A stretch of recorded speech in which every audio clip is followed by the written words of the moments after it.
শ্লোক 11 অবজানন্তি মাং মুরা মানুষিং তনুমাশ্রিতং পরং ভাবমজানন্ত মম ভূতমহেশ্বরম।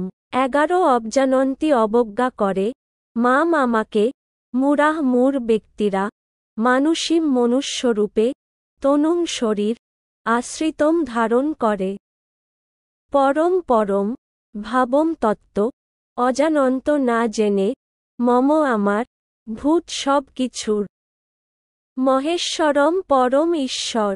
গীতার গান আমার মনুষ্যাকার বিগ্রহ দেখিয়া, মূঢ় লোক নাহি বুঝে অবজ্ঞা করিয়া, আমি মহেশ্বর এই জগৎ সংসারে, আমার পরম ভাবকে বুঝিতে পারে অনুবাদ আমি যখন মনুষ্যরূপে অবতীর্ণ হই, তখন মূর্খেরা আমাকে অবজ্ঞা করে। তারা আমার পরম ভাব সম্বন্ধে অবগত নয় এবং তারা আমাকে সর্বভূতের মহেশ্বর বলে জানে না। তাৎপর্য এই অধ্যায়ের পূর্ববর্তী শ্লোকগুলির ব্যাখ্যা থেকে স্পষ্টভাবে উপলব্ধি করা যায় যে, নররূপে অবতরণ করলেও পরম পুরুষোত্তম ভগবান সাধারণ মানুষ নন। সমস্ত সৃষ্টির সৃজন, পালন ও সংহারকর্তা পরমেশ্বর ভগবান কখনোই একজন মানুষ হতে পারেন না। কিন্তু তবুও অনেক মূঢ় লোক মনে করে যে, শ্রীকৃষ্ণ একজন শক্তিশালী মানুষ মাত্র এবং তার চেয়ে বেশি কিছু নয়। প্রকৃতপক্ষে শ্রীকৃষ্ণ হচ্ছেন আদিপুরুষ পরমেশ্বর ভগবান। ব্রহ্মসংহিতাতে তার বর্ণনা করে বলা হয়েছে, ঈশ্বর পরমা কৃষ্ণ, তিনি হচ্ছেন পরম ঈশ্বর। সৃষ্টিতে একাধিক ঈশ্বর বা নিয়ন্তা রয়েছেন এবং তাদের একজনের থেকে আর একজনকে শ্রেয় বলে মনে হয়।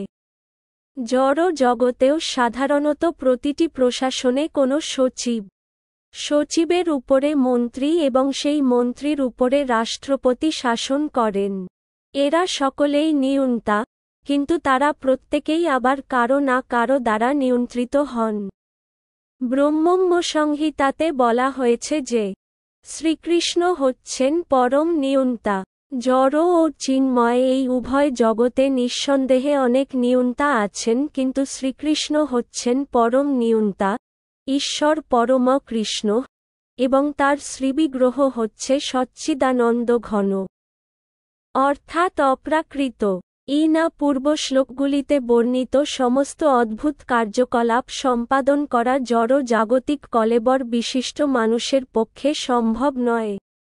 ভগবানের শ্রীবিগ্রহ সচ্চিদানন্দময়, যদিও তিনি একজন সাধারণ মানুষ নন, কিন্তু তবুও মূঢ় লোকেরা তাকে একজন সাধারণ মানুষ বলে মনে করে তাকে অবজ্ঞা করে।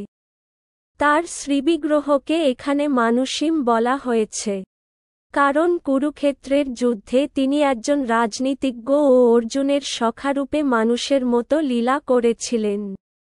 বিভিন্নভাবে তিনি একজন সাধারণ মানুষের মতো লীলা করলেও তার রূপ হচ্ছে সচ্চিদানন্দ বিগ্রহ, শাশ্বত আনন্দ এবং জ্ঞানে পরিপূর্ণ। বৈদিক শাস্ত্রেও সেই কথা প্রতিপন্ন করা হয়েছে। সচ্চিদানন্দরূপায় কৃষ্ণায় আমি পরম পুরুষোত্তম ভগবান শ্রীকৃষ্ণের চরণে প্রণতি জানাই, যার রূপ সচ্চিদানন্দময়। গোপালতাপনী উপনিষদ 1:1। বৈদিক শাস্ত্রে আরও অনেক বিবরণ আছে। তমেকং গোবিন্দম, তুমি হচ্ছ ইন্দ্রিয়সমূহের ও গাভীদের আনন্দ বর্ধনকারী গোবিন্দ, সচ্চিদানন্দ বিগ্রহম, আর তোমার রূপ হচ্ছে শাশ্বত, জ্ঞানময় ও আনন্দময়। গোপালতাপনী উপনিষদ 1:35। শ্রীকৃষ্ণের বিগ্রহ জ্ঞানময়, আনন্দময়। এই সমস্ত অপ্রাকৃত গুণাবলী সমন্বিত হওয়া সত্ত্বেও ভগবদ্গীতার অনেক তথাকথিত পণ্ডিত ব্যক্তিরা ও ব্যাখ্যাকারেরা শ্রীকৃষ্ণকে সাধারণ মানুষ বলে অবজ্ঞা করে।